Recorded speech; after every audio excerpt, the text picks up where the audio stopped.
We're the Bungie kids with plasma pistols glowing. It's our podcast show with Brian and friends and Frankie.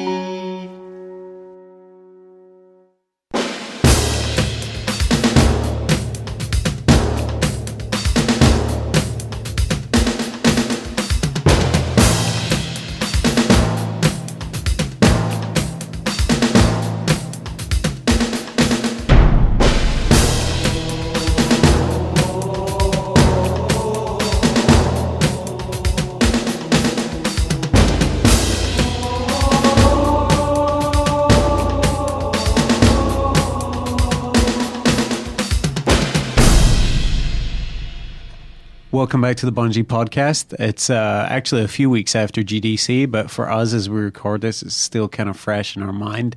And we have a special guest today. We have Mr. Chris Butcher, engineering lead from Bungie Studios and a longtime Bungie alumnus. Hi, guys. How's it going? We also have Luke Smith, of course, as usual. Sketch is going to be joining us later, we think. Yeah, he's trapped in Marty's office right now. And I'm Frank O'Connor. So, Chris, you are our special guest. We've been trying to get you on the show now for months, right? Yeah, he's a busy guy. He's a very busy guy. Chris has helped lead Bungie through the process of divestiture from Bungie and also helped finish Halo 3 and is now working on lots of top secret stuff, but you just got back from GDC. Yeah, I think you mean divestiture from Microsoft. What did I say, Bungie? Yeah. Well, that's another plan we haven't discussed. Chris, make sure you sit closer to your mic because otherwise it'll be hard to hear you. You got to just kind of be up on it. Yeah. But GDC, how was it? It was really good. I was speaking at GDC this year, but I was lucky because I was talking on the first day of the conference rather than the last day of the conference. There's nothing worse than having to give a talk on the last day of the conference because every night, you have to sit there and work on your presentation and polish it and practice it, and you have no time to go and do anything else. And get rid of the things that other people said, right, that you were going to hope to present as your big new idea. No. We always have the big new ideas, Frank. Come on. No, we were just looking at a bunch of storytelling, actually, stuff over the last week or so, and a lot of people were hitting the same notes and time again, and I can just imagine those guys going through exactly what you said, which is sitting in their hotel room and saying, damn it, I was going to say that, now I have to rethink the whole thing. Well, it's pretty interesting. There's a little bit of convergence in the industry, not in terms of the games that we're making, but in terms of people's approaches to making games. I think it's fantastic. Where the industry is at right now, there's a lot of biz stuff like consolidation of publishers and what have you, but if you just look at the games themselves, people are kind of done with the dealing with the console transition now. Generally speaking, everybody understands Xbox 360 and PlayStation 3 and what it means to make games this generation. And so people are really starting to do some very interesting things, things that would have been considered kind of experimental, like lots of procedural generation of content in games, or really interesting online multiplayer mechanics, or people experimenting with what it means to do storytelling in games. The kinds of things that you don't really see much experimentation with around the time of a console transition, where really it's just the big name franchises hitting out with their new one for this console, or it's everybody's first game on the console. So they want to kind of take less risks with the structure of the game because they're taking a lot of technology risks. Now the technology risks are seen as not being as great, so people are putting bigger and bigger bets behind what is the kind of game we're making now. Do you get the feeling that sense of industry-wide reflection is sort of concentrated right now? I'm certainly getting that feeling that people are really examining what it is they do and what it is that games are. Am I imagining that just because it's so close to GDC and this is typical, or do you think that's really happening? Well, GDC is definitely the time of the year when that happens. And one thing I think is interesting is that GDC has always been that time of the year for game developers, but now it's also that time of the year for the media as well, because typically the media around GDC time wasn't really doing much except looking forward to E3 and what are the big PR scoops going to be. But now, at this time of the year, all the media was at GDC, and they got to do a lot of thinking about what is game design actually mean and where is it going. So you're seeing a lot more of that bouncing back in the media. And for somebody, you guys obviously are part of the media, even though you're internal to our studio, it's something you're probably thinking a lot more about around GDC time now. I think that one of the other reasons that the media is so concentrated on GDC right now is that they're not quite sure what E3 is going to be anymore. And I don't think there's that sense of reliance on one big event during the year to concentrate on. So I think they try and parse as much from each of these smaller events as they possibly can. You know what? I'm really looking forward to Penny Arcade Expo this year. I think it is going to be insanely big. I think that the big boost for them is going to be media coverage of it. I mean, they're definitely going to get the consumers that they want there, which is the whole point of the show. But I think that there's a huge untapped swell of consumers out there that just don't know about Penny Arcade Expo. And once they are educated to that, and once this thing starts to become an event like Comic-Con or bigger, I think it's really going to be something. Yeah, I agree. Yeah, E3 going away has had a lot of really surprising consequences on the industry as a whole. I think that E3 really was an event for business, about the business of games. And now the events are kind of going in two directions. One is about the art and the craft of making games, of game development, which is GDC, and the other is the entertainment pleasure of consuming games. You know, shows like Penny Arcade Expo are a good example of that. So there's kind of a little bit of a bifurcation of that market, where we were all focused on the flash and the marketing and the selling of games. Now we're a lot more focused on what it means to create games and what it means to experience games. I think ultimately, you know, the flash and sizzle of marketing is really important, but everybody realizes that it was too much at the foreground. I think that the idea that E3 was a trade show is kind of illusory anyway, because ostensibly it's a gathering place for retail buyers to come and see your wares, decide what they're going to buy that year, decide what's going to be big that year. And yet the irony was that they did that, and they made a lot of those decisions by measuring people's reaction, consumers' reaction to those video games during E3. A lot of them they would try and bump their meetings to later in the show so that they could see how the public had reacted to certain unveilings. And I always thought it was kind of ironic that games at E3 are presented in a fashion that's best suited to consumer digestion of them, and consumers weren't allowed in the show. Well, I don't think we've figured out yet really what the right way is for games to announce and unveil to the public. Like, there was the previous E3 model of go big and have a trailer or a theater on the floor, you know, kind of the Halo 2 model. And then now there's kind of this open question, what is the best way for you to announce your game now? No one really knows, and I don't think we're going to see any standardization on it until digital distribution kind of hits a little bit more of the mainstream.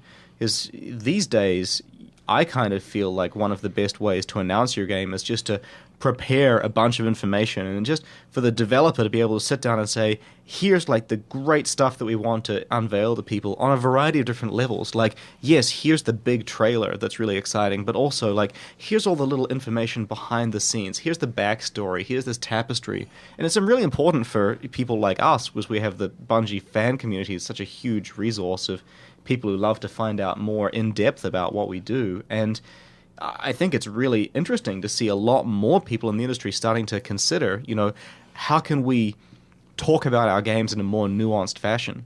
One of the games I think is really interesting is Too Human. I'm a big Too Human fan, which is kind of an unpopular position in the industry at the moment. But I really like the game a lot, and I think it's fascinating what they're doing with the way they're kind of trying to relaunch the game. They're doing it on many levels at once, with like the big PR blitz and the developer diaries and really detailed features and stuff on their website.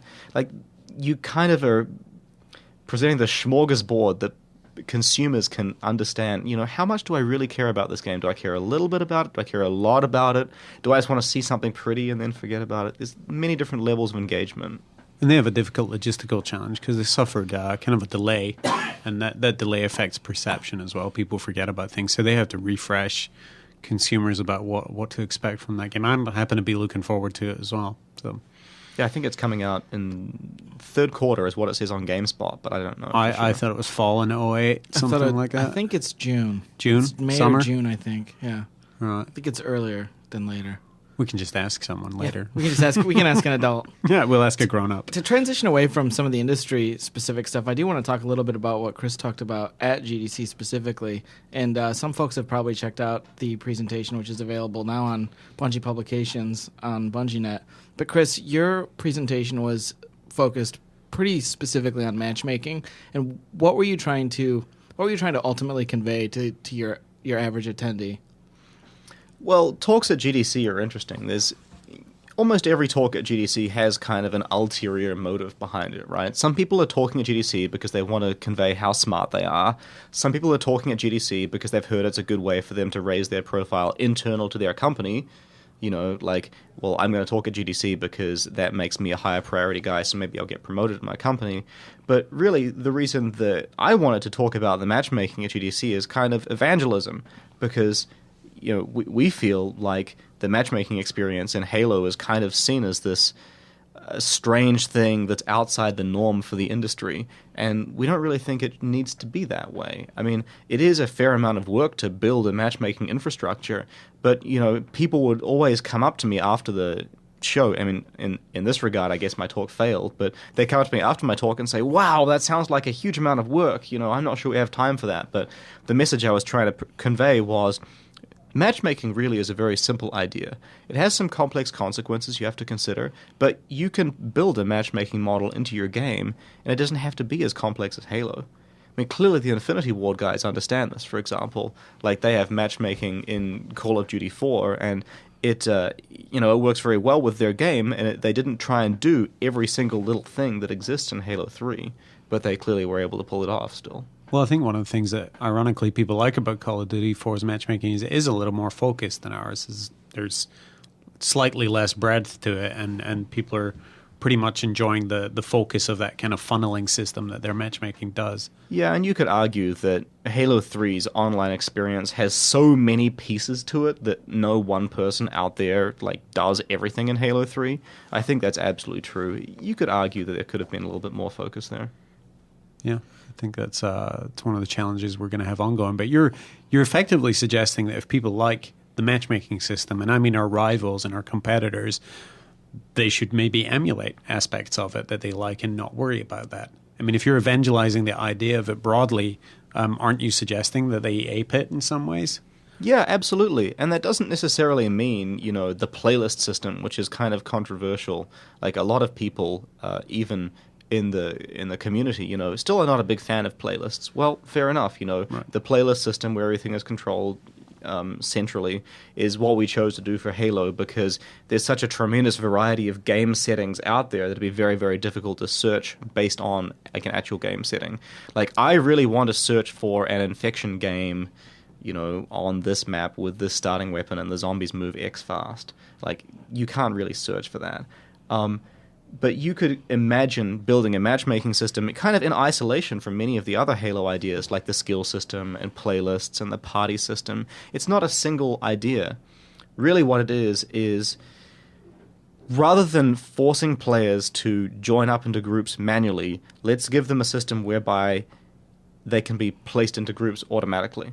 And just that statement has got nothing to do with, you know, rematch or ranked play or social play or my opponents have to be anonymous or anything like that. It's just an idea that you can combine with many other elements to kind of make up the online experience as a whole. And yeah, I think there are many, many situations. Like, I talked about how maybe you could use it in a real-time strategy game, and in fact we see Blizzard has done similar things in the past successfully.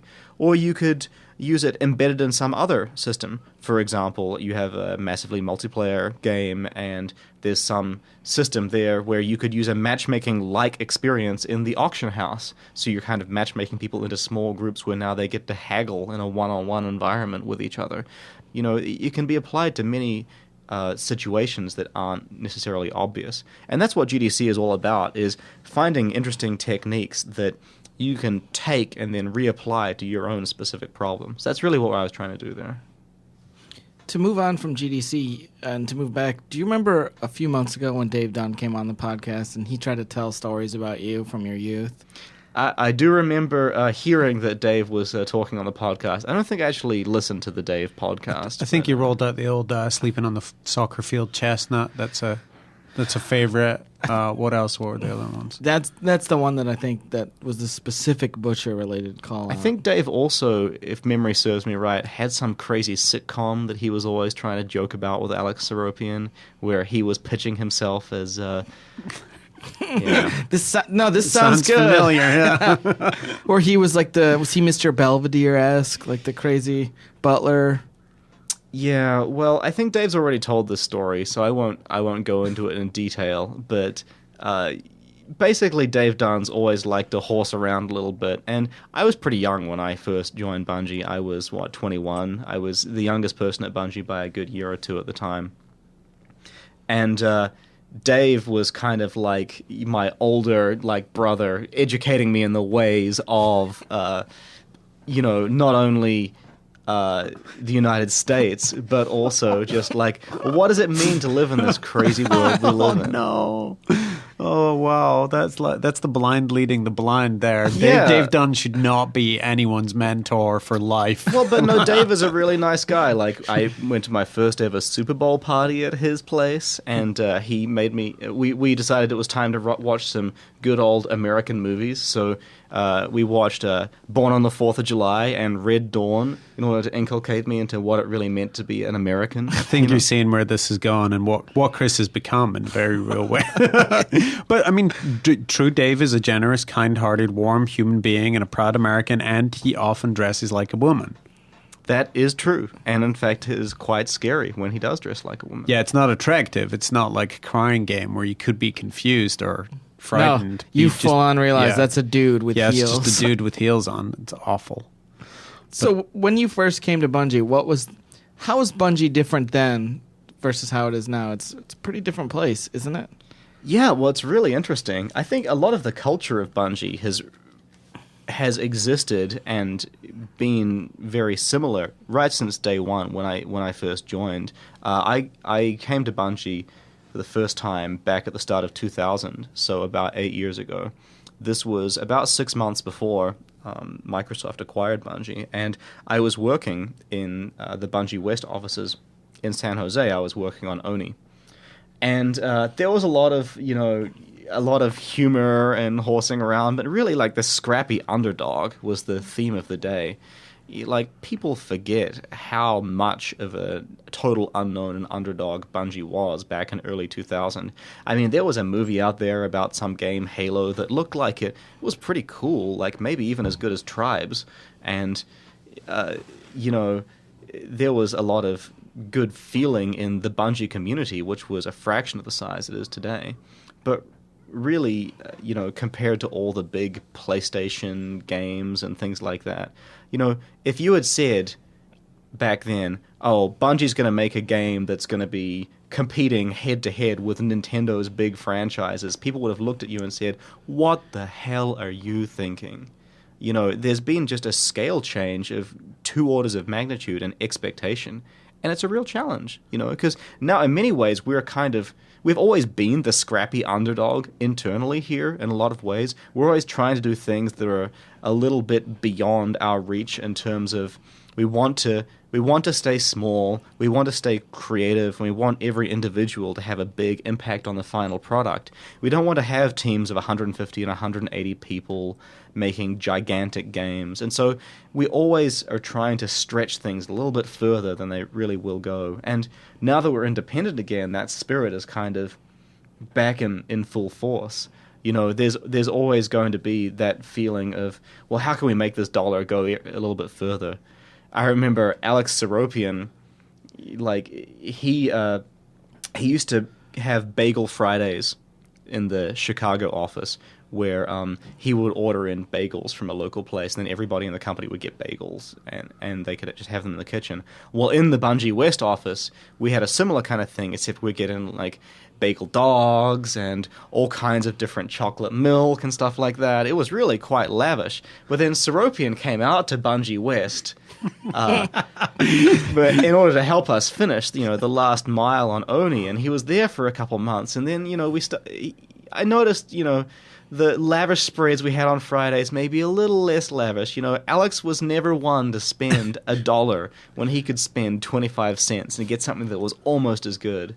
And, bless the guy, he and Jason managed to keep Bungie afloat for many years on, I don't know how. I mean, I remember being there when they were like, Myth Total Codex passed 100,000 sales. Can you believe like what a gigantic windfall that is for our company? Bungie stayed alive for so many years on just tiny revenues. And I like to think there's a bit of that spirit here today still. I mean, it's hard when we have, a power budget just for electricity in this building that is more than Bungie's entire operations for the first 6 years of its life.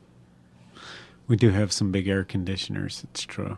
Wow, that's a fun fact. Yeah. I had no idea. Well, Top tip. Well, that's also, like a ballpark. we also have lavish bagel buffets every Friday with chocolate cakes and vitamin water. I remember when I first started on Bagel Fridays, Butcher saw me downstairs and he said, "Why are you don't have a bagel?" He's like, "You got to have a bagel dog on Friday. That's how you got to roll." Yeah, I That's can't what eat I've a been bagel dog. They're obscene. I just don't. It make me uncomfortable. Sometimes it does feel a little early for a bagel dog on Friday. But it's kind of funny these days. I mean, we try not to spend gargantuan amounts on snacks because it does get out of control sometimes, particularly during crunch, when every single team member is going to walk by the kitchen and take 3 or 4 snacks on the way back to their desk. You go through hundreds of pounds of food pretty quickly. You do the math, though. That's a lot cheaper than overtime. It's a lot cheaper than extra employees. Keep them here for 18 hours. Give them a bagel dog. Save yourself $50 an hour. Yeah, but the thing is, it's not about the free food and the free snacks, right? Like, what it's really about is the going back to your desk and sitting down and seeing the guy next to you working on something awesome that's going to make the game way better than it was the day before. That's what keeps people motivated. And the mounds and mounds of free food just go directly to people's waistlines and don't make them happy. So we scale back a little bit on the free food. Yeah, I try and save money where we can, but that's because I'm Scottish, so we're naturally tight-fisted skinflints, like Mr. Seropian, a good-natured, good-hearted skinflint. I don't even know what a skinflint is. It's like, is that an older thing? Chris Butch is a Kiwi. You use the expression skinflint, surely. Yeah, absolutely. Yeah, it means tight-fisted. Okay. I'm sorry, I've just never heard it before, that's all. It means a little miserly. Yeah. Oh, I'm cheap. Yeah. Definitely. But yeah, I mean, one of the things that we've had as a disadvantage in recent years, I think, is people's natural association that we're part of a multi-billion-dollar corporation. We're, obviously we're not literally now, but I don't think we ever were culturally part of a big machine. We were always a fairly small, lean studio. And to Chris's point, we ran our team smaller than we could have. We could have made a much bigger team. But there's something to be said about keeping it lean and close. Oh, absolutely. And, it is a little bit hard now after independence readjusting people's expectations where it's like, no, listen, we're not going to upgrade everybody's work machines once every year and a half. I know that your code is compiling a little bit slower than it used to, but we're going to have a budget and we're going to be recycling these PCs through because we don't get free machines from the Xbox Live data center anymore, right? So there's a little bit of expectation adjustment there, but on the whole, I think it's working out really well. I mean, we're trying to strike the right balance between giving people the tools they need to do their job and realizing that not being part of Microsoft anymore means that we're taking a lot of these risks on our own now. And for an equitable share in the rewards for everyone, we should be lean. I mean, I think the policy of medicine just for your oldest child is perfectly fair, and people will get used to it, and they'll have one really strong older child. No, I mean, I haven't noticed much difference in the day-to-day operations, but I have noticed that it feels kind of fresh and unburdened in a very tangible way. Day to day, we're still having our lavish bagel feasts, but I do feel this sort of lightening of the load in terms of the mythical oppressive shadow of a giant corporation. Microsoft was always very nice to work with, but it does feel very different now. I think I really feel like the culture here at Bungie is kind of springing back from the roots. There's like an overall greening. It's spring again after, not necessarily a winter, but a little bit of a cold snap culturally. Towards the very end. And part of that is inevitable because, we're getting to the point where Microsoft's objectives for Halo and Bungie's objectives for making the games we want to make, I mean, they're always aligned, but that alignment was starting to get more and more difficult towards the end. And now we're in a position, I think, where Microsoft's objectives and our objectives are aligned again exactly correctly, in the sense that we're going to make the games that will best serve our objectives, and we're going to fit into their portfolio in a way that they understand and is well defined as a third-party developer.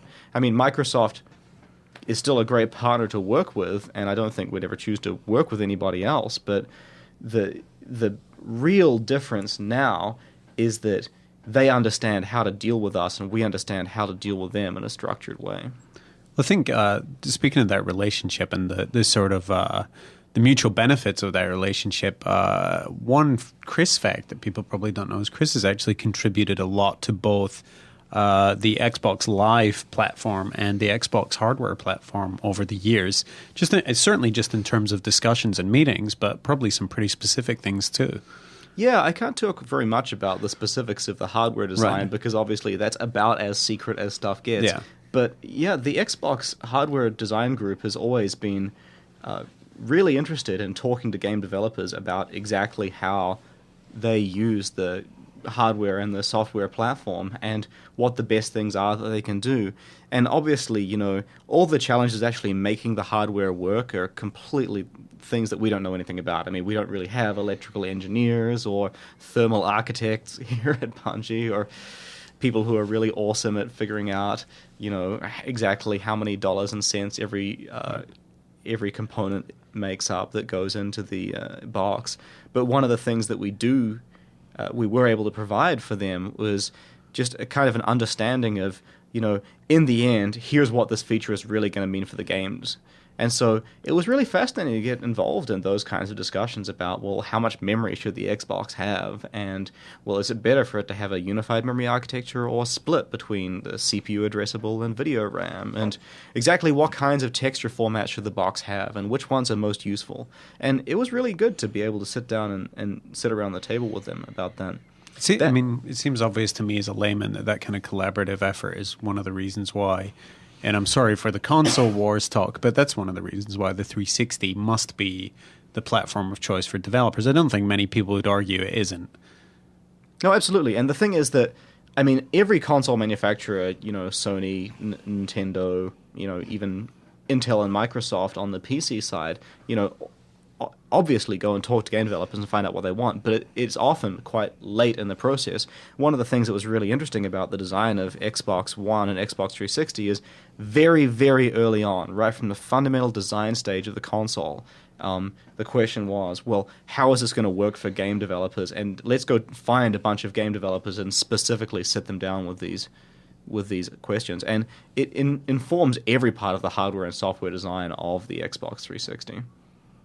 I guess the flip side of that, and you know, one of the places you get pushback is obviously if a video game developer designed a console, it would be like, you know, the Homer 5000 from The Simpsons, where it has everything on it. You know, yes, it has both unified architecture and it has extra graphics processors and a physics processor and 10 hard drives, and I mean that must be a weird to and fro, especially when you look at things like optional hard drive, for example. That must have been a tough battle to kind of talk through, at least. Well, not necessarily. I think one of the things that's really fascinating about that was that Microsoft's got a really large portfolio of developers who care about a lot of different things. And I thought it was fascinating talking, you know, during that early stage with some of the guys from Rare who were saying, you know, listen, we don't want to load the console up with all of these bells and whistles because it's really important that we need to be able to make a console that we can sell to a lot of people. Right. You know, like, if you're going to buy a console for games that your kids are going to play on it, you're not going to want to spend $600 on it. And it's really important that we're able to hit that price point. So a lot of ways, there was pressure from the game developers to say, listen, you know, getting a high install base is king, so we understand that, you know, you can't put a gigabyte of memory in it. That's okay, we're prepared to deal with that. And lots of other trade-offs, large and small. I hadn't actually really thought of a demographic disparity between developers, but of course it's there, especially in the Xbox Live catalog and the sort of advent of mainstream gaming. We're sort of, you know, earlier on you were talking about the differences between PS3 and 360 and talking about how now that a lot of the basically technical challenges are at least established and we kind of know how to make video games, that we weren't we weren't concentrating so much on innovation in that space, and we're moving our innovation and self-reflection to other areas. But what about things like Wii, where they completely reset the balance of necessities for a game? How do you feel about that as an engineer, but also as a game designer? I'm not a huge fan of the Wii, mostly because I'm not convinced that the motion control capabilities really bring a lot to the experience that is mitigated by the fact that there's just a tremendous variety of experiences that you cannot have at all on the Wii. I mean, there are many, many classes of games that you just can't do on the Wii, whether it's a game like Assassin's Creed that has got a city full of people you can interact with, or anything like, Grand Theft Auto 4. Talk about the range of experiences you can have in that game, or even, the later of the GTA series on the PS2 and the Xbox One. A lot of those games would be very difficult to port to the Wii, simply because it's not designed to create those immersive, detailed simulations. Now, I've had the chance to play a bunch of games that I think are really well tailored to the Wii. And they're great games, and they are really interesting, and they explore the possibility space of games in ways that we haven't been able to up until this point. But when I ask myself the question, is this getting us closer to the future and closer to what the ultimate potential of video games is to change, everything from education to culture to art? I don't think so. So I think in that regard, it's an evolutionary side shoot that's interesting, but ultimately is going to die off. Do you think that you would be saying the same thing about that if the Wii had launched as a graphical powerhouse, a 360 or a PS3, but with those motion controls? Well, it's not about graphical powerhouse or not. It's about not having any focus on social gaming, really. I mean, it's very difficult to actually play multiple players on the Wii. It's a real challenge because you're managing many, many different types of remotes and nunchucks. The online friend codes are very difficult to manipulate. And I'm not trying to bash Nintendo here at all, just saying that when I think about the things that excite me for the future, it's connected entertainment and it's really detailed simulation. I'm not talking about photorealistic graphics here, but just the kinds of things you can do and the kinds of worlds you can explore. All of those are clearly not the focus for the Wii. Well, since Sketch hasn't come back yet, I actually figured he'd be here by now. He always asks, when we have guests on, he always asks a couple of questions. And so I guess I'll fill in the void. He always wants to know, what are 5 of your favorite games that are not Bungie games, but 5 of your all-time favorite video games? Well, that's actually pretty interesting. Starting from games I can remember back in the day. Sketch is just coming in to join us now. No, I have it all set up. Yeah. Luke just stole your question. He's asking Chris what his favorite games are. But that's okay. You can ask it. Marty Principal? Yeah, so I tried to ask. Fine, I hadn't. I tried to even sound really laconic when I asked, so it'd be like a full recreation of you, but I couldn't do it. So you should ask Chris your question. What? The question you always ask everyone. Hey, how you doing, by the way, Chris? I'm doing great, Brian. Nice of you to join us. Hey, so one of the questions that we often ask our Bungie visitors are list off some of your all-time favorite games. Help us understand you as a gamer. Wow. Well, I'll start with some of the early games I really loved. Sorry, Bungie games excluded because they would totally fill out the whole list. Yeah, we've been there already. Yeah. Yeah. No, it's better when he does it. It is, but I played a game called Millennium 2.2 back on the Amiga. This was probably back in 89 or 92, something like that, really early. This was a game where the Earth had been destroyed by some horrible nuclear conflict, and you were the commander of Moonbase, and you had 100 people, and you were trying to rebuild an industrial civilization from scratch. And you had to go and colonize other planets and figure out what was going on. And I loved it because I've always been both 1, a huge sci-fi nerd, and 2, just a gigantic pessimist for the ways we're going to destroy ourselves with technology.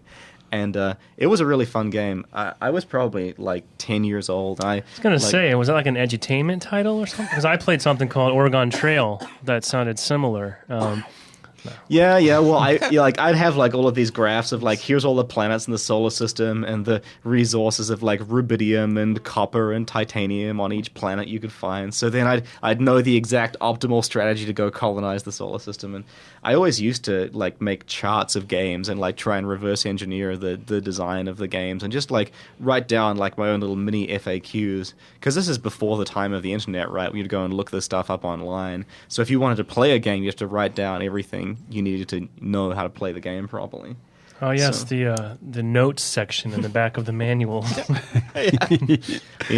One of these days I'll have to bring in some of my stuff. It's pretty awesome, like 10 and 11-year-old butchers like scribblings of what the game design is. Some of it might end up being a prototype. You have to be careful who you show it to. Soon to be a AAA blockbuster. And so the next one is Eye of the Beholder 2. Oh, I love the Eye of the Beholder games. Like you get out you're in first person in like a dungeon that's made up of 10 by 10 foot squares on the ground, and you've got your party of adventurers and it's Dungeons and Dragons, and you're like fighting monsters and moving around and picking up loot, and you're in a dungeon and it's like a maze, so you have to map out the maze. So I have all of these graph paper maps of like every level of the dungeon and where all the items were and stuff like that. Is anyone else disturbed that Butcher's describing primitive games, but he's describing what I thought of as futuristic 3D games at the time? They were futuristic in 3D. I mean, another good one is Ultima Underworld, right? Like predates Doom, but full 6 degree of freedom, full parallax texture mapping, like a physics engine in a game back in 1993? I love that stuff. One of my good friends who I met at GDC just this time, he is working on what he considers to be a spiritual successor to Ultima Underworld. It's like a pet project of his. But, technology has advanced so far today that you can do with one person what took a whole team back then. The Lord British Chronicles? I'm way off. Just let it warm up a little. I'm in the wrong seat. I'm coming in late. No champagne. Let it warm up. Where's the bubbly? Let it warm up. Sorry, Brian. Lord British was in Ultima Underworld 2. All right. Well, there you go. Yeah. So let me see. Those are 3 really good ones. What are some other awesome ones? I loved the original System Shock. Love that game. So good. You can kind of tell, like, all of these, like, old school, like, really old Western RPGs are kind of the ones I used to love. Like, you won't find Dragon Quest or anything like that on my list, because I didn't have access to all of those kinds of games. Not so much, just more like the PC and Amiga, software front. But let's see, other fantastic games of all time that I've played recently. I really liked Mass Effect. I think it's up there in my top 10 of all time. Really? Bigger than KOTOR?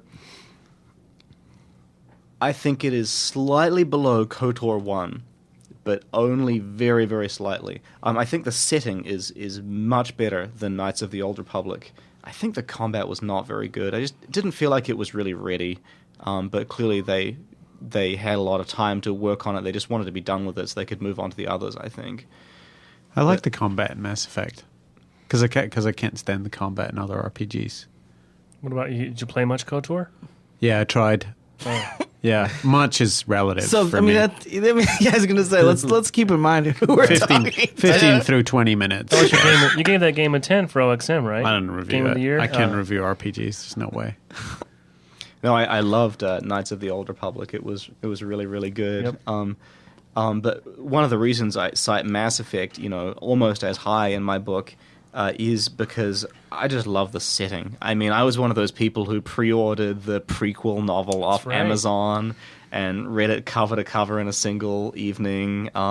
I just love worlds where there's that texture and richness and depth of character and theme and faction. And so I just ate that stuff up in Mass Effect. And it's something I've always loved about Bungie games as well. I know we're not meant to be talking about Bungie games, but, I gotta say Marathon 2 right up there, in my top 5. But you were a fan of Marathon 2. You didn't work at Bungie at that time. No, I wasn't. I was...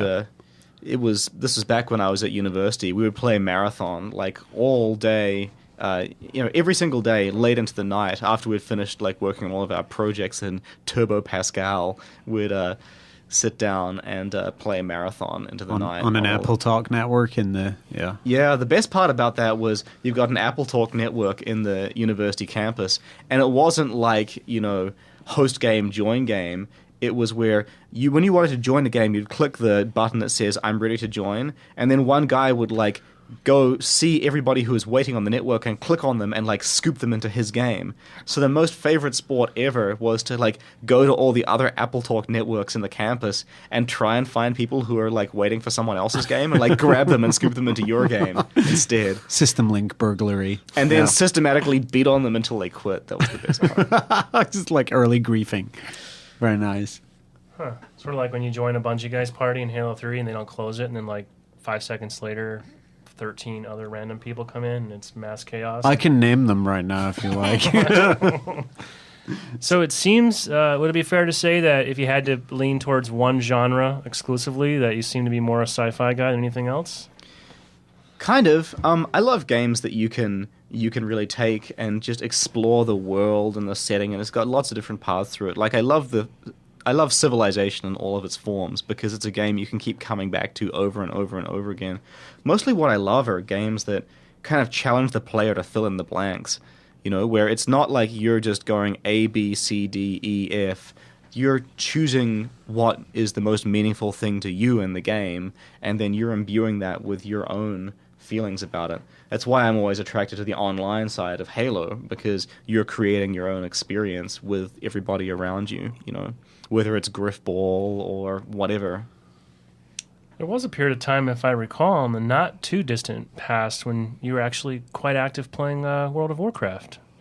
Yeah, I played World of Warcraft for, let's see, it was a little over a year. I think I got into it right around Christmas of 2004, right after we shipped Halo 2. Yep. And then I played It was for... around the same time that I got pulled in as well. All the lunchtime conversations that you guys were having every single day. So I played for about Incessantly. 15 months. I was on Ferrex's server. You know, he still runs that guild on that server. does. I won't name it. I took a break for like 9 months. I assumed the guild had gone to hell and everything fell apart. I came back. It's bigger than ever. That's crazy. Still going strong. Yeah, and like, in People fact, just... still ask occasionally, whatever happened to that? Bro? I was at GDC, and I ran into one of the guys from Freeverse who did the Marathon Durandal port to Xbox Live Arcade, and it was pretty surreal because I had only ever met him in World of Warcraft before. And Was he a hot elf chick? He was not a hot elf chick. He was there in cosplay, at GDC. It was Dave Dunn. Actually, we were Horde. They didn't have elves back then, so come on. Oh, I have no idea what you're talking Interestingly about. enough, the entire Marathon 2 project and relationship with Freeverse all stemmed from interactions in Warcraft. Oh, wow. Seriously, it was, he chatted me, hey, you guys ever thought about making Marathon? We think it'd be cool. We don't have the time. Oh, well, we'd love to do it. We did it and got it running up for fun. You guys want to check it out? And there you go. Yeah, World of Warcraft is a great game. I like to joke with Jamie Griesmer sometimes that World of Warcraft is a superset of all game design. And it really kind of is, because it is such a large, constructed piece of art that, from a design standpoint, I mean, every game design, every game mechanic in that game is really well polished because they've just iterated on it endlessly over and over and over for, 4 years or something, when you take into account all of the alpha and beta period. It's a tremendously polished game, but it's also very, very broad. It's a game that really attempts to be all things to all people because they're trying to create a world that has enough stuff in it that you can justify spending 20 hours a week in it for the rest of your life. It's remarkably noob-friendly as well, I'll be honest. Even, I hate RPGs, but I was able to find my way around until I got ejected.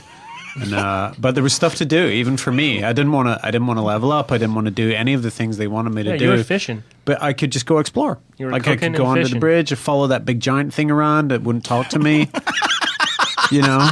You know Luke's a scarab lord, right? There was a time when that actually meant a lot in Warcraft, like pre-patch days. Luke, but- you have the Elite Scarab mount. I do. I have the from completing the scepter line and opening the gates of Anchorage. Yep, I did all that. I was the guy on my server. Clearly, that was when you had too much time on your hands back before you joined Bungie. Oh, wow. Yeah, and way, it was way- it was when I worked at Kotaku actually, because I could just write everything I need to write in about an hour and play WoW the rest of the time. That explains a lot about that Wow. website. Oh no, Butchie went there. I served it up, but I didn't think he's gonna go. Only difference is now he plays Halo instead of Yeah. instead of Warcraft. Still does an hour worth of writing. I'm not Still leveling up anymore. ganking. Yes. World of Warcraft and actually MMOs in general are a really interesting trap for game designers because it's very easy for a significant proportion of your game development team to play so much WoW outside of work that they tend to phrase a lot of stuff at work in terms of their thinking and their relating to that experience. So that can be a real challenge. What did you say the other day about something came up and you said it was going to crit some eyeballs? Yeah, someone sent some like wall of text email, and I was like, "Could you put some space breaks in there? You're critting eyeballs." I don't know what you mean. It was. Give me your lunch I know money. you were on the thread. It was like you, me. Yeah, I know, but Brian I and didn't Lars, get the but, expression yeah. because I It was didn't hang just- out in Draconia or wherever you guys were at. It was just for sketch. You're right, though. I think something like that has a tendency to permeate and influence a lot of people, sometimes inadvertently. So, But WoW is pretty much industry wide. I mean, that's everyone's this playing it or conversation has could played happen it. to any developer. Absolutely. You know, for a long time, Jason Jones was holding out and was not playing any World of Warcraft, but I finally convinced him he needs to play at least a little bit, so he started a character. And then, like, everybody else is like, oh, I want to come back and play as well. Oh, my goodness. And people put on bandanas, Bandanas. to go play. Like Francois. Francois, yeah. I That's don't his wear his a uniform. costume. It's not much of a costume, but it's there. So you don't want to tell everyone where Jason plays? I mean, everyone always says whenever there's a podcast thread, when what's can his Jason server be and on? account name? Yeah, I don't know. Man, I'm starting to regret, actually, back when we were doing the making of documentary for Halo 3, I thought it would be super amusing if in the video documentary I was wearing my jacket that had my gamer tag on the left breast. That turned out to be a tactical mistake because you guys always said, man, being called Frankie means you sure get a lot of friend requests, but I didn't really anticipate exactly how many friend requests I get. Probably about 15 a day. Just let it fill up, keep it full. Yeah. You're safe. Keep it at 100. Just delete a couple to make space every now and then. It sucks because I want to tell everybody, hey, I know. I appreciate you taking the time to track down my gamer tag. It's nice to talk to you, but really, I keep my friends list for my friends. But just everybody listening to the podcast, if you ever sent a friend request to Butcher2 and I was a jerk back to you and didn't answer you, it's not because I don't like you. Yep. We've tried to go over this topic a lot. It's just the sheer volume that we all receive. We just don't have the time to personally, politely respond, even though we'd like to. It's just, 15 a day is pretty high. I'm sure these guys in the peak, if your list wasn't so full, you'd probably, No, I get My I message, get at my least message 100 queue a is day. always maxed out. Yeah. The second I delete some, I get more data because I don't have the ability to block that and still talk to people in custom games. I'm just Once- saying, the pro tip, all you need to do is from Xbox.com, when you're done playing games for the night, change your setting to friends only. When you log back in to play Halo, set it to everyone so that while you're playing Halo, you can hear everyone and talk to everyone. And then once you're done, you're done. And you just But change it's it like back. they know the second you pop up online, you start getting hit really hard. That's when, then you set online presence to friend only. Like, there's all kinds of measures you can take to not get inundated with 1,000 notifications. I every minute. have certain rules and certain habits that I go through when I log in. One of the things that I was complaining to myself about was if you get 100 messages in Xbox Live and you use the X shortcut to delete them, sometimes it'll hang after like 6 or 7 of those because you're vidding the X button. Then I realized, well, typically people won't really have to do that because they're not going to get that many messages, I suppose. But then the other thing is, and this is again a sort of apology in advance, if you send me more than 5 consecutive messages, I just put you on block because you're filling up other people's opportunity to message us. It's true. Who I'm then also not going to have time to respond to. But 5, come on, that's too many. Well, a fascinating thing about this is that it shows how Xbox Live has just been so wildly successful. I mean, I don't know if you guys remember, but back before Halo 2 launched, there were all these statistics flying around about the average number of friends on people's friend list is 0.7, and things like that. It was like, wow, Xbox Live is not a very connected community. And in the 6 years since then, it's turned into a massively connected community. And those guys are really smart, and they do a lot of work to behind the scenes, like think about what they're going to do with the next version and change things. But it's such a hard problem because the scale of communication has increased dramatically. And in many ways, Xbox Live is actually a much harder problem than something like MySpace, because MySpace has got a very, very rich interaction metaphor with it. When you're sitting at a computer and you're actually sitting down, you're saying, okay, I'm going to spend time managing my friends list now, or I'm going to spend time replying to messages. When you're playing on your Xbox, anything you do in that regard is always going to feel like a chore, because if you're not spending time just playing games, you're going to say, oh, goddamn, this Xbox Live UI, I wish I didn't have to do this. But I do like those natural breaks where, you're waiting for matchmaking in a lobby. You can just go delete some messages, send a couple, look for an invite. There's some natural breaks in the normal order of play, loading and so on that let you do some of that management in a casual fashion. Yeah, and it's really exciting. I don't know if you guys remember, like on Xbox One, what a gigantic pain in the ass it was to do anything with Xbox Live, because the dashboard was a totally separate executable. You had to boot out to. It was really hard to access, and that's all. I do remember that. I don't remember. I remember it was green. This is the first time. This is the first time I've thought about it in a long time now. Yeah, Right, it used to be. But so the underlying reason behind At the that time, is it was still because- awesome compared to the cumbersome PC experience that you had to go through in a lot of other games. But Yeah, or I was an early adopter of the PlayStation 2 online network, and that was really hard to use as well.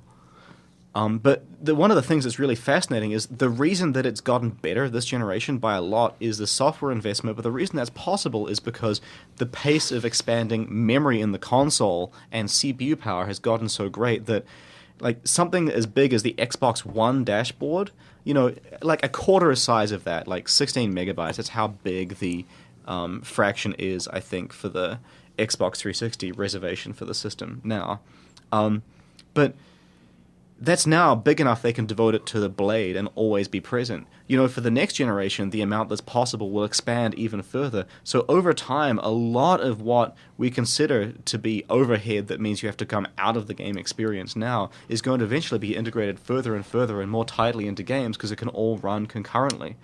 And, when we talk to Microsoft about all their future plans, it's really, really awesome because that kind of generational leap is going to be able to keep happening again and again and again. I was at GDC, and I'm a huge believer in where that none of us really even have any ability to comprehend what games are going to be like 20 years from now. So I went to Ray Kurzweil's keynote at the GDC where he was talking about the future of technology over the next 20 years and what that's going to mean for video games. Everybody in the audience just going, this guy's crazy, nanobots in the bloodstream, what's that even going to be about? I was just sitting there going, yes, bring it on! I'll take some today. Yeah, I want some Video games superpowers. they're gonna actually become Metal Gear. Yeah. No, That's we what want it the is. nanobots to go through and clean the chalupas out of our arteries. I need That's those not right what now. nanobots are for. They could certainly do that and very effectively, I might add. Yeah, but there's all this really, really cool stuff that's going to be possible. That's another question, actually, that you bring that up that we tend to ask a lot of our guests, is just prophesize for us. Where is the industry headed, just pie in the sky? Where do you see the biggest evolutions happening for games? Oh, wow. I mean, I actually spoke to someone from MSNBC about this about a month ago. She was doing a piece on the future of video games and where are they going. And so leaving aside all the really interesting stuff about the art and craft of video games and, expanding team sizes and higher fidelity of simulation, I think the interface to games is going to be tremendously different 10 years from now. I mean, we're going to be able to have displays that feel integrated with our awareness of the world rather than something that's on a screen that we're watching. Maybe that means head-mounted displays. Maybe that means that all video games will be portable. Like, at some point, there won't be a video game console that you sit in your living room because it won't make any sense. It'll be integrated with your mobile phone, or it'll be something you carry around with you, or it'll be in your head. And that's only 10 or 15 years away. There won't be any electronic devices as physical objects that you pick up and cart around to your friend's house 15 years from now. That won't exist. They will all be part of us. And what that's going to be like is going to be pretty incredible. Wow. I mean, if anybody's listening to this mind looks podcast, blown. and No, I mean, I agree with you in terms of what will be possible, but knowing how infrastructures and systems are, I mean, we still have CRTs on sale in stores right now. Some of that stuff is institutional and hard to get rid of, even when it's outlived its usefulness. And I think we'll still be, certainly in America, we have some real infrastructure problems to solve for things like broadband, for example. I'm not denying, Frank, that you will probably still be watching Laserdiscs in the year 2030. However, Your HDD DVD collection that However- you have for sale. the world will have passed you by, and it's going to do it in a way that's just going to sweep everything else away. When you can carry in your pocket any entertainment experience in the world, that is going to Except Crisis, right? You're still going to need a hefty rig for that. Jeez. It'll run on your Zune in that day and age. But anybody who's really interested, listening to this podcast, and wants to go read about this and think, what would games be like? Like, there are 2 books I've read in the last year that, both of them are written by science fiction writers. They're a little bit nutty. They're not really, like, actually what games will be like. But one of them is Halting State by Charles Stross, and the other is Rainbow's End by Werner Vinge. Both of those, I think, are the 2 clearest visions of what it means to be in this world where, something like Xbox Live, but several orders of magnitude more advanced and more complicated, is now not something that you interact with on your PC. It's something that you're plugged into all the time if you want to be. It's something that's just part of the fabric that's connecting you together. Like, part of your daily feed of information, or your minutely feed of information, is going to be, how are you connected to all of these game worlds that exist? Like, forget about Luke, like, sitting down and being part of the group of Encourage that's opening the gates there. Like, he'll be walking around in the real world and seeing graffiti that's been left behind, that's been tagged as, having meaning with this virtual world channel that he's part of. There's your real world achievements. Hope I for you, get too. sweet shoulder pads on. I'm just thinking right now that we're going to be too old to know how to use any Yeah, of this we know. newfangled Yeah, technologies. absolutely. Well, not yet. We'll be Come on. telling crazy But, stories yeah. about Call of Duty and Pac-Man and stuff I like used that. to lug this box to my friend's house to play split screen. What's Yeah, a screen? split screen, right? That's Right. going to be a concept that's totally gone. It almost 10 years. is, right? I mean, it's certainly a dying feature. Interesting. I'm really under the weather. Sorry for all the What do you got? coughing. You got the super cancer from I think Mr. I'm just Chief and the thirsty. Arbiter? I think I just dry throat. Dry Yeah, mouth. where's the bubbly? Yeah, we were going to have champagne. What happened to that?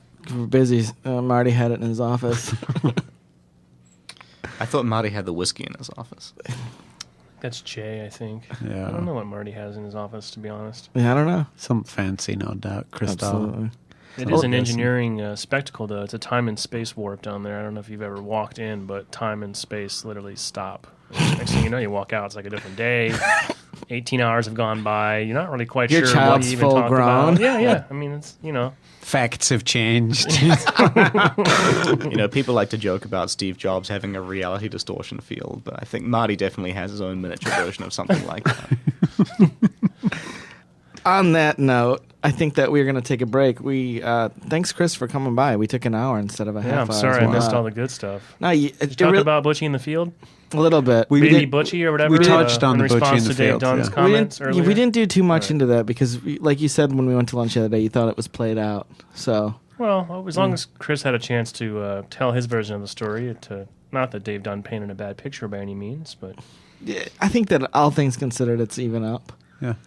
I think as long as our listeners understand that Dave Dunn is kind of like that crazy older brother who'd always have the weird stories. Yeah. And makes a very ugly woman. No doubt. I don't have a segue to like a commercial break from he makes a very ugly woman. Like I just don't. So we're gonna I'd take like a to say Luke makes a very pretty woman. yeah. We're gonna take a break. How do you know? We're gonna take a break and we'll be back with a short interview with Major Nelson. Actually, ooh, I know. external guest. And thanks for coming by, Chris. Thank you.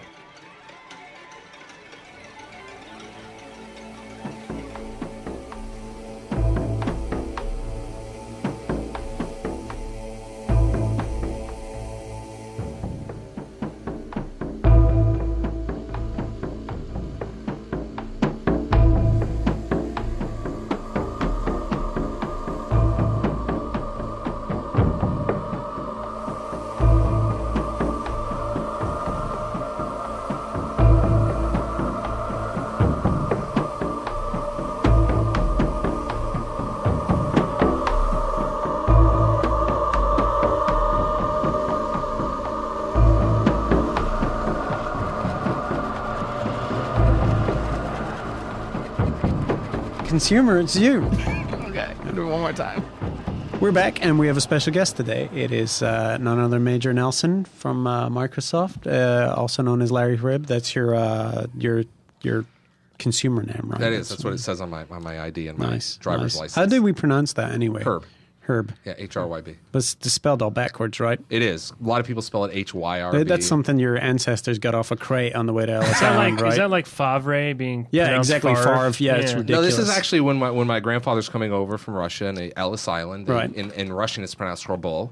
Right. And whoever was manning the desk. Herbols. Herbol. And he wrote down HRYB. You're one of the Moscow hairballs. Whoa. You should be Major Herbal. That's what I was telling you. Well, you know, Done I'm not and going to done. tell you what the last name means in Russian either, so we'll just avoid that. All right, we'll look it up. This is a mature I got program. a Cyrillic keyboard. I'm a search. Just go up to Wikipedia. It's up there. All right. Yeah, after the last show, we probably have an explicit tag on iTunes, I would say, after the Luke Timmons experience. Yeah, if you need to let an F-bomb drop, Really? don't I can hold go ahead back. and do that? Don't You hold can. back, Major. Yeah. I just don't want you to get in trouble at work. Yeah, we Yeah. don't want to hurt. that's We got okay. an image to uphold. Yeah, I'll slip it absolutely. in when no one's looking. All right. Well, if you don't, we can, That's exactly how we roll.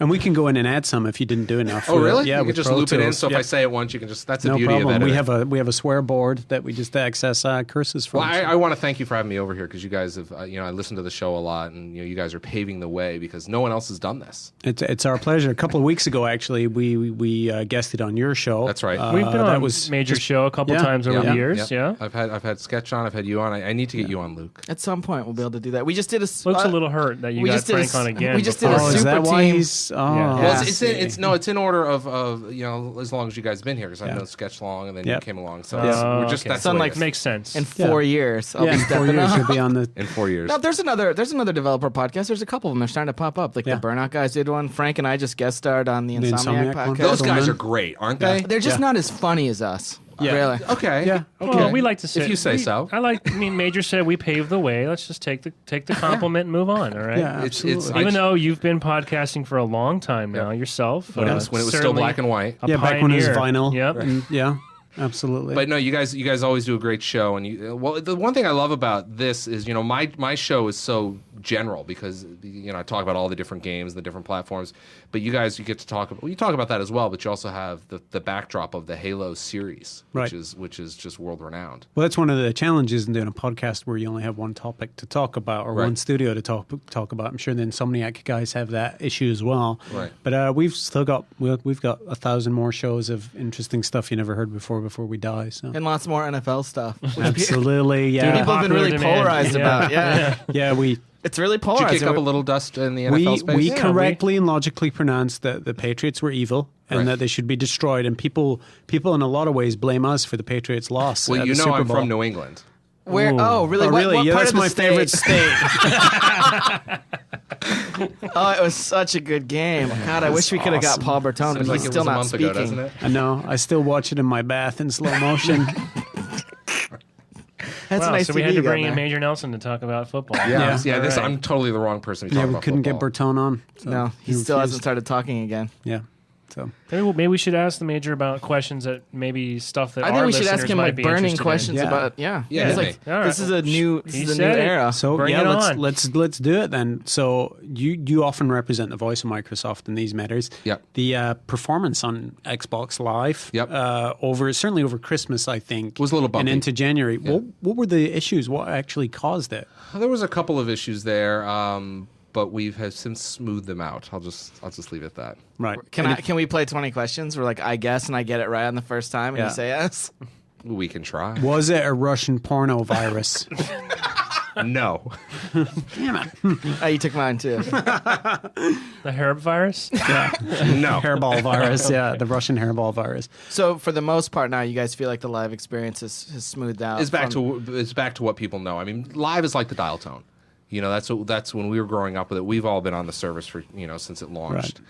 And when you turn it on, it was always there, and it was a bumpy ride over the holiday. It was just we sold a lot of 360s. I think over it the was holiday. it related at all to a surge in viewer demand for Major's Minute? It could have been that. That because that launched. Right. As you know, it Right. launched at the beginning of December. Coincidence? Hmm. So I think we just needed the internet had to add more bandwidth. Right. So I think a lot of people were concerned too, because it seemed like, I mean, the line of messaging was a lot of new consumers, and the result of that messaging is, well, does that mean there's a hard cap on what the service can't handle? No. So assuming that, like, all of that's been addressed now. Oh, absolutely, absolutely. I mean, you guys know you're a big part of the success. I mean, the Halo 3 title is a huge part of the success, and the Halo 2 title. There's still, as you guys know, there's still a ton of people playing that game. There is, yeah. So you guys are really part of our success, along with, Frank and I were talking on my show a couple of weeks ago about COD4 and all these great titles that are on the service. So we're well set up for the future. I think sometimes kids get confused about what a server is and what peer-to-peer is, and the fact is, once you're in a game, things should be, normalized based on what your internet service provider can do. Yeah. But it's the extraneous stuff. It's messaging, it's voicemails, it's PMs, it's camera stuff. All that stuff has to go through real servers. So you add people, then you're adding a significant amount of bandwidth on those services. Yeah, when you think about what happens when an app, so we all have full friends lists, but you think about the transactions that are happening every single second in terms of, this is the game that they're playing, this is the level they're playing. We call it rich presence. If you think of all those different transactions that's happening just with one person, then you go to your entire friends list of 100 people, and then you go across the entire service of 10 million people. That's a lot of little bits of data flying around every single second. Yeah, and it's my biggest frustration with live is when the messaging is going slow and you're trying to delete invites and stuff, and you just get that little bit of lag, and it's hard to tell whether that's something that's happening local on your box or whether it's related to network, and it usually is, it's network conditions. Yeah, couple issues there that you're right. It's tough. The networking code is, and you guys know, good networking code is tough. Yep. Writing games is tough. You guys know that. But I know that our team has really looked at how to make that a better experience. And that's what we're going to be doing moving forward. Is the Xbox Live is the gold standard, and it's going to continue to be. Yeah, I'm not going to get into our competition in that field, but comparing it to there's nothing to compare to. There's not. I can't compare it feature for feature with any other service because nobody else has these things. So, it's easy to complain about, but you can't do it anywhere else. So. What do you mean nobody else has these things in the console space, right? Yeah, obviously. Yeah, these, if you're sending a PC, you can message. Before we get people talking about Steam, I'm trying to protect you, Frank. Yeah, thanks from the hate mails. No, I mean I'm a PS3 owner, for example, and I can't do all those same things in the PS3 XMB yet. Yeah, I'm sure those guys are working on it, but I can't do it yet, so there's no comparison. Yeah. Same with Wii. So, do you have your friends list setting to everyone, friends only, or blocked for voice and text? Everyone. So, how many messages do you get a night? Well, as you can hold 100 messages, and I usually clear them off once or twice a day, and it's usually 90, 95. So it's always about 90 to 95% full. It's a constant. Do you reply to all those people? I read them all, but some of the ones I reply to, but some of the ones just don't like. Hey, can you tell me what games you're playing? Yeah, how about you look at my gamer card? Oh, snap. Yeah, we get dirty. We get those all the time. But for instance, a couple of weeks ago, I did a Majors Minute on how to send a photo message. I don't know if you've seen that one. Just using the camera. Here's how you do it. I did it for Valentine's Day a couple of weeks ago. Yeah, did you get my picture I sent you? Well, I did it's not. Called I Sat in Gum. I did not, but oh my god! But you did say gum, right? I'm always scared to open those, and yet it's always been something. It's never been anything awful yet. So what I was trying to say is that a lot of people, since they saw that, they're like, "Hey, Major, here's my photo of my insert body part here. Since you showed me how to do this." So I actually incited people to send me photos that probably shouldn't be reproduced. Oh dear. From people who probably shouldn't reproduce. Frankly. Yeah. I wish you could forward messages because I get some howlers sometimes that I want to share with my friends. I wish you could just differentiate between the way you interact with people in the guide experience versus in the game experience. And I've pulled Larry's aside many times, and I've been poking him. And I know you obviously you're a high profile gamer tag as well. You should probably share the same issue where, if you set yourself to friends only, which is nice because it prevents you from having 100 messages a day to wade through, but then it therefore means you can't talk to any non-friends in the game, and you might just want to play big team battle and be social and be friendly, but you can't do that. And it always seemed really weird that it would be sort of an all or nothing commitment. I ideally it would be awesome if we had two levels of control. Is at the meta level, I want people outside the game to have this type of access, and then in the game, I'm okay saying that I can say good game after a match. Right. Do you think that, and this probably maybe doesn't apply to 99% of the people that listen to the podcast and that actually Right, play, I know. but That's why I stopped complaining about it, is because not many people get 100 for messages. the four of and us in 100 this friend room, requests. Four of us sitting at we this would, table. we would really love to see that happen Yeah, someday. there's actually there's like about a dozen features that I have requested, and that's one of them. There's a few around achievements that I've made requests for. Yeah, it's how do we manage our messages better, Yeah. because we definitely need to do that. And I remember when we were designing the Xbox 360 and the whole messaging experience, we're like, well, do we combine it so that it's in your Hotmail, so that you had like all your live messages were with your Hotmail, and we're like, no, because then there's going to be spam. Right. So it was like we stretched to figure out what was the best way to do it, because we didn't want to recreate, because the last thing anybody needs is another email box, right? Because Sure. everyone's got Gmail and Yahoo and Hotmail. So who's that just running by? What was that? As an engineer, that's how they do things. They run. Oh, okay. That data runs from where they had the idea straight to a keyboard. That's probably some sweet we networking move at a code. fast pace around here. I noticed that. So Not, anyway. not us, but everybody else. Yeah. So that's that. So yeah, I totally agree with you, Sketch. It's something that we need to do is figure out how to make the messaging, because messaging is, to what you were saying earlier, Frankie, is such a critical core component of the Xbox Live experience. Yeah. I mean, I understand how it's hard to prioritize something like that because it probably does impact such a small amount of the population. But then again, it doesn't seem like it'd be that hard to do either.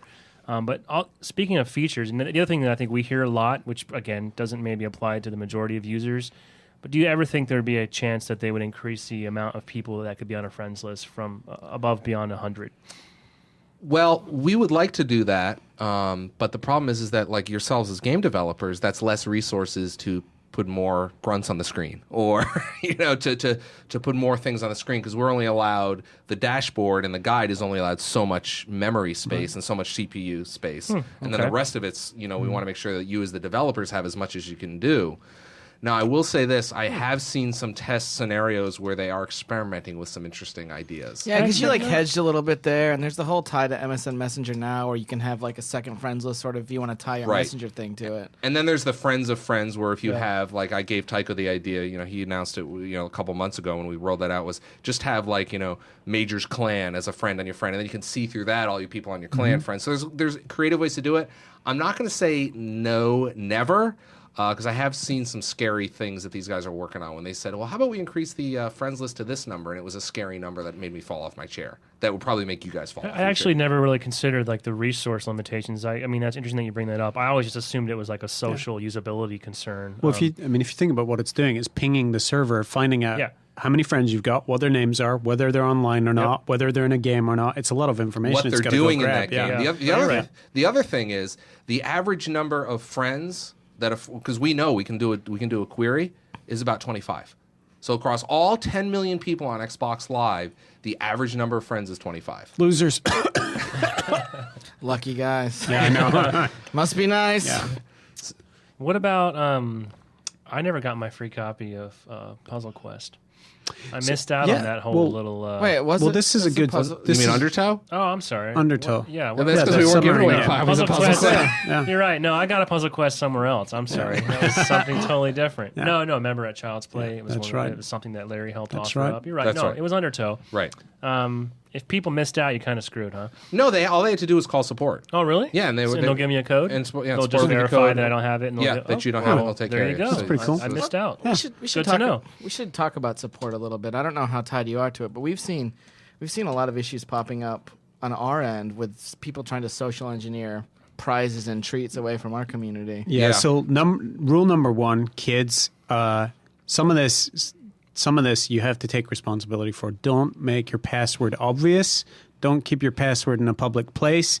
If your password is your pet's first name, get that off your MySpace page. This is how kids find a lot of this information. You should try and keep your identity as private and secure as possible in everywhere that you have a presence. It doesn't take much of a Google search to find out a lot of information about people. Keep it quiet, keep it secret, keep it private. And if your pet, if the question is what is my pet's name, pick a thing that isn't your pet. Just use a mnemonic to remember what it is that answer is. But nobody from Microsoft or Live would ever ask an Xbox Live member what for their password. Absolutely Never. not. Or your credit Absolutely card not. number, Absolutely or not. they'll ask you for your name, and that's about it, Yeah. right? So That's it. I mean, and Frank, you're absolutely right, because everybody around this table, we're high profile. Fortunately, we haven't had I haven't had my account taken over by social engineering. Yeah, I mean, you would think that guys like Frankie and me and Right. Sketch and you are high profile targets who would be terrorized by such things. Right. But we Let's not plant any ideas. Yeah, out there. exactly. let's edit out that whole part. But it is important to protect your information. And Frank, you bring up some great points. Is that it's that friend you have at school who you recovered your account over at his house. Don't mess around with his girlfriend and piss him off. Yeah, I mean, I would if I had access to your email, I would read it. Right. And I'm a good person, but I would read it, and I would send mails from it Right. to So that's- executives. Microsoft all. Yeah. This is about Travis. But yeah, you need to keep a lid on your information, and also you need to understand what 1-800-MY-XBOX is capable of and what they're not capable of as well. So, Well, if you call 1-800-MY-XBOX, you're not going to get through to well, anyone. what is it, for my For my Xbox? Xbox. Yeah, Yeah, exactly. Just want to make sure we're giving out correct information. That is Yeah, correct. exactly. Luke, always keeping Frank in line. Nice Yeah, work. thanks, Luke. Hey, you're welcome. Are you able to give us any indications of? By this point, GDC has already happened, Yep. and I'm sure there were some exciting things going on down there. But like, what can we look forward to? Like, any hints at maybe what's next big thing that might happen for Xbox Live? I think it's going to be a great year. I mean, we thought 2007 was a great year with all the great titles. The came best out. year ever, I Best believe. year- Microsoft. Yeah, best year for at least Microsoft 2 or called. 3, 4 years. Yeah. Yeah, ever. So I think this year it is now. What are we now in our junior year? If you think of sophomore and freshman and so on. Oh, Right. all the console business getting out of it after graduation, senior year. Heard it here No. first. What I'm saying is we're now at the point where Fifth year senior. Senioritis. see that's how things that's how And that's the Kotaku thing, ends up with a right? headline. Like, I just feel joysticks traffic for a month. Deal with it. What you're going to see this year is some really neat changes that we're working on. We're to Sketch's point about making the experience better and better over Xbox Live. Sure, you're always going to be able to connect and so on and so forth, but we're looking at how can we make that experience better, and what can we do to make it even more approachable for people.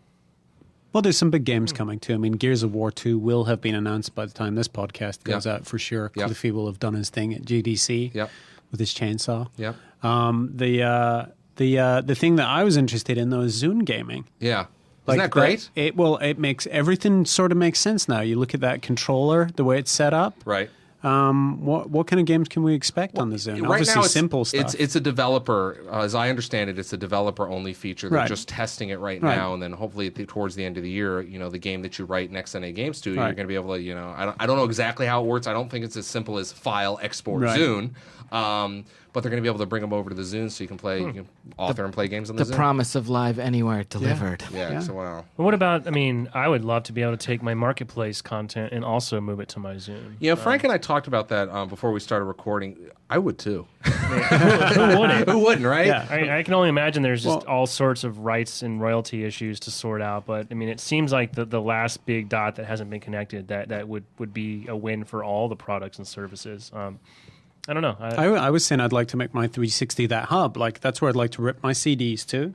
That's where I'd like to buy my music from. That's where I'd like to get my movies from. And if I could rent the HD version of something, I'd pay a little premium to get a portable version of Watch too. Yeah. I mean, that'd I be talked- really cool. I talked to Jay about this back in November when I had him on my show, and he knows that that's what we need to do, and it's just a matter of getting there. And as you guys know, it takes a long time to sort out the business issues, the legal issues. Well, that's the thing. We always get pinged for DRM issues. DRM isn't the Xbox's invention. That's Right. the studios and the music copyright Right. holders. It's the industry. That's the industry. That's how they like to protect things, and it is difficult for a lot of stuff. Yeah. And it takes a long time to get around all these hurdles. I mean, Frank, you're a writer. You want to make sure your content's protected.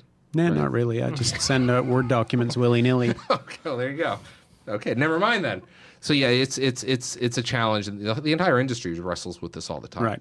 You know, it's a But it tough- seems to me like it's a battle between making it easy and fun for people to enjoy content and absolutely preventing them from enjoying content. Right. And the two things obviously are at odds with each other. Right. So, yeah, it's interesting to see people when they blame Microsoft or they blame Apple for the difficulty of watching or listening to something on a device. Yeah. It's sort of the central engineer driving like the Microsoft hype train because you are like a forward-facing personality. You're the engineer on that. Yeah. How do you feel about Microsoft's strategy of not really talking about 2008 until 2008? Like a bunch of presentations last year were way more forward-thinking and looking further ahead.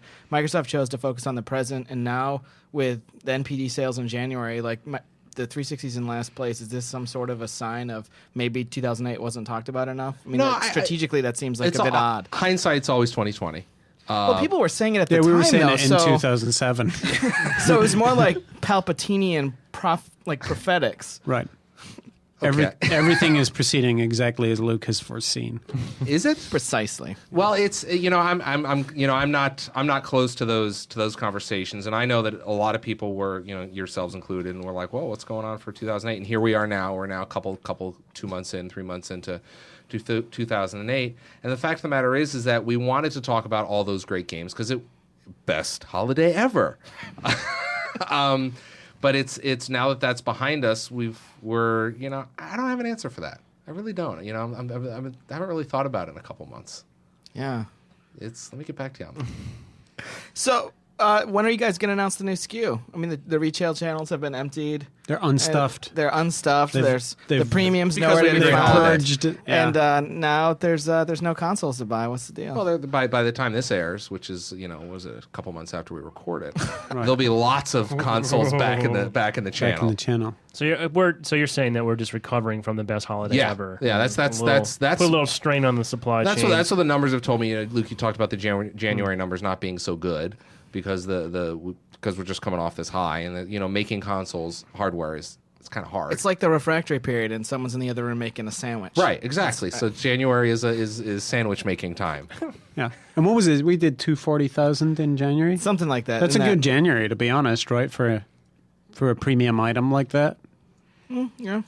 Just that PS3 and Wii had better Januaries. Yeah, I mean the PS3, they're both great. The Wii still has they're still. Are they creating their artificial shortage or not? Who knows? But they still got they got great momentum. The PS3 is finally coming into its sophomore year.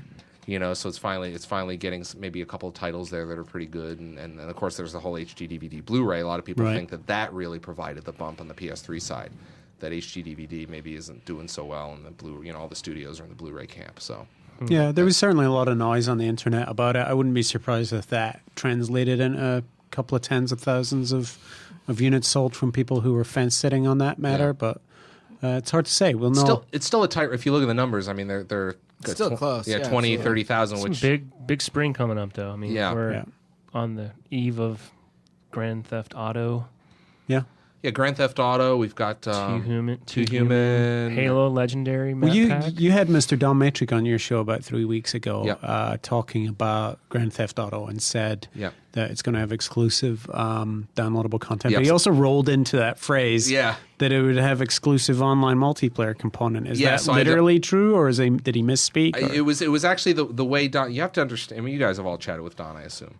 Yeah. He hasn't come on yet. I don't No, we need to get him on here. We know sucked up to him for like 5 weeks and then nothing. Nothing. Yeah. So he really the way he kind of phrased it. That's why I had to provide the clarification. It's the online content, the episodic content is exclusive. Is the 360, exclusive part, which is yeah. coming apparently in the fall. Yeah.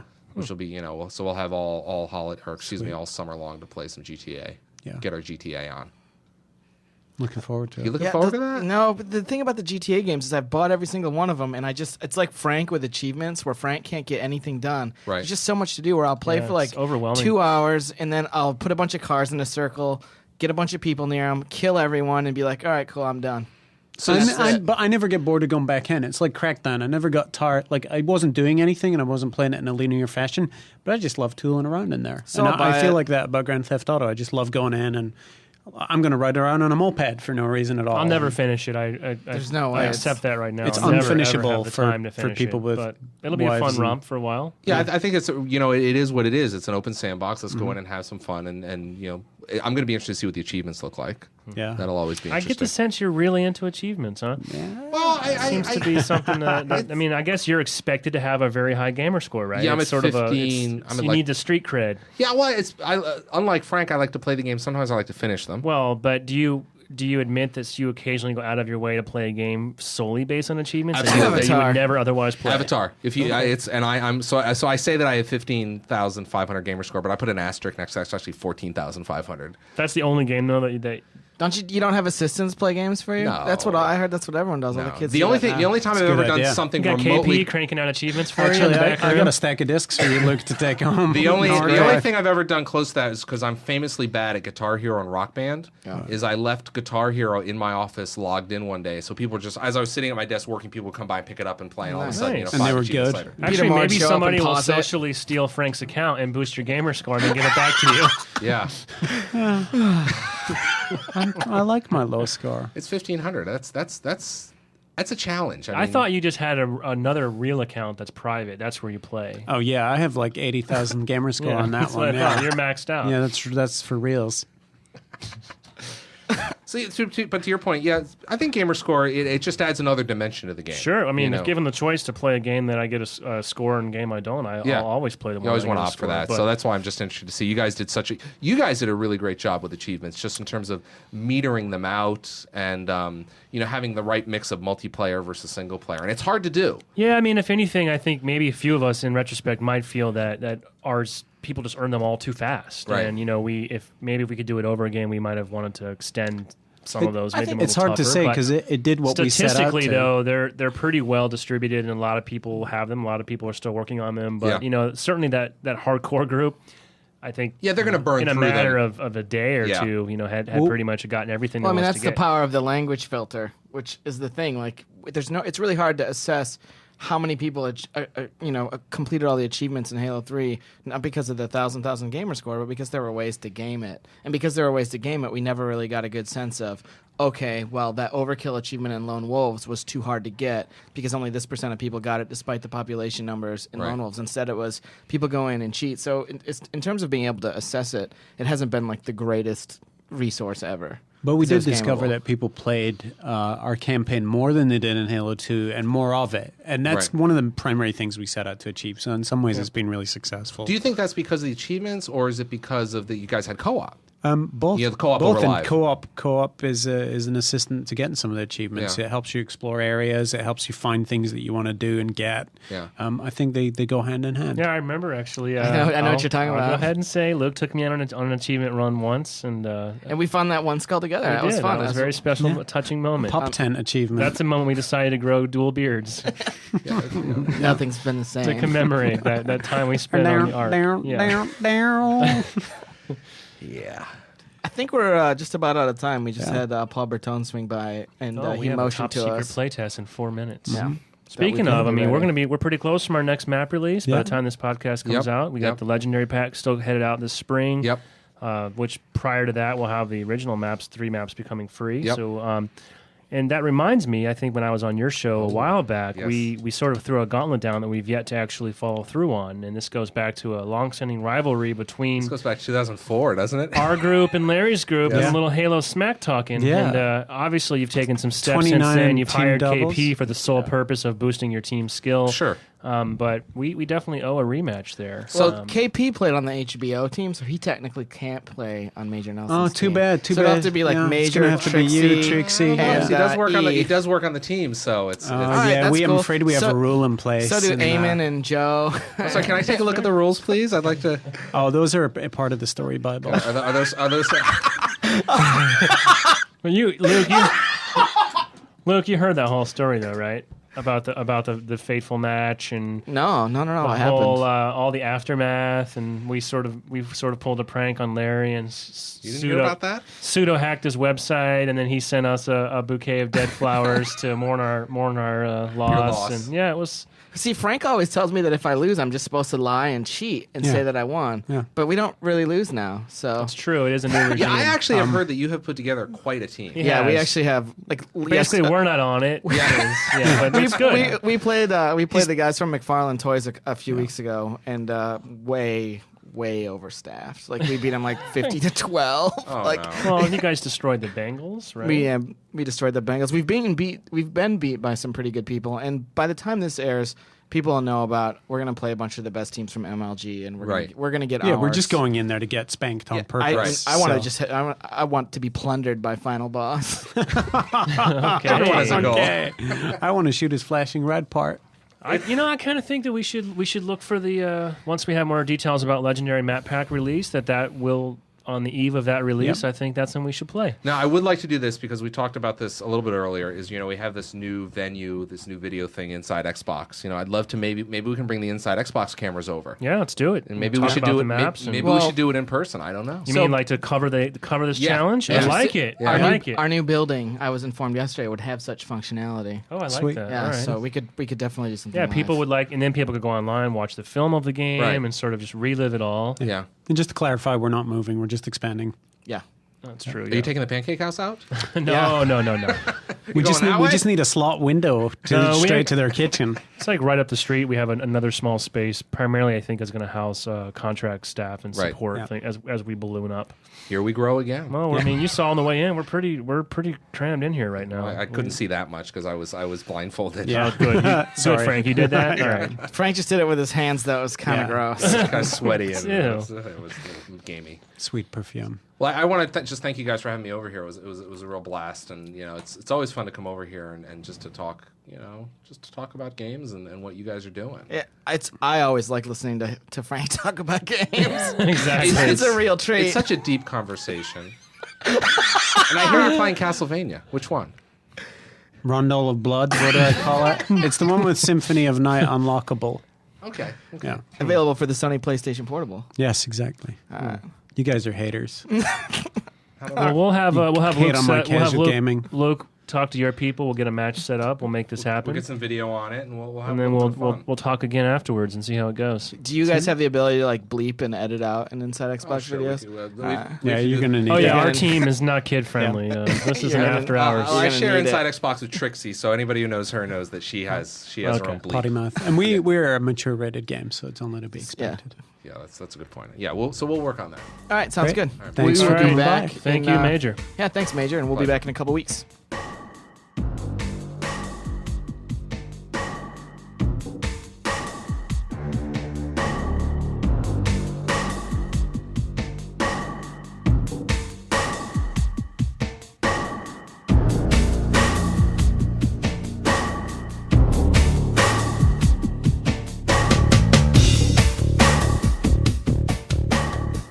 The Bungie Studios podcast is mixed and mastered by Steve Lopez, produced by Tom Giaconda and Chris Gossett, and hosted by Brian Gerard, Frank O'Connor, Luke Smith, and Bungie Studios.